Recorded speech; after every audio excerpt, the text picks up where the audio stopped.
जी हाँ, नमस्कार दोस्तों, आप देख रहे हैं टी वाई भोजपुरी न्यूज़ में आपका स्वागत है। चलिए खबर पे चलते हैं। पावर स्टार पवन सिंह जी का न्यू धमाका होने वाला है, जो आप लोग थंबनेल में देख ही लिए होंगे, जिस गाने का नाम है कजरा मोहब्बत वाला। जिस गाने को गाए हैं पावर स्टार पवन सिंह और शिल्पी राज ने इस गाने को गाई है। और जो ये सॉन्ग को लिखे हैं आशुतोष तिवारी।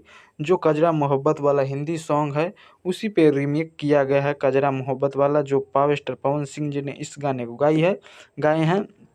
जो सारेगामा हम भोजपुरी से आप लोग को देखने को मिलेगा, जिसका थोड़ा सा क्लिप सारेगामा हम भोजपुरी पे लाया गया है।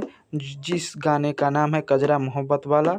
जिस गाने को गाए हैं, लिखे हैं आशुतोष तिवारी और म्यूजिक दिए हैं प्रियांशु सिंह।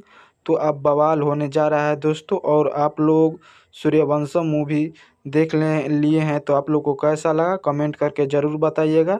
फिर मिलते हैं अगले वीडियो में। आज के लिए इतना ही। जय हिंद, जय भारत, जय भोजपुरी।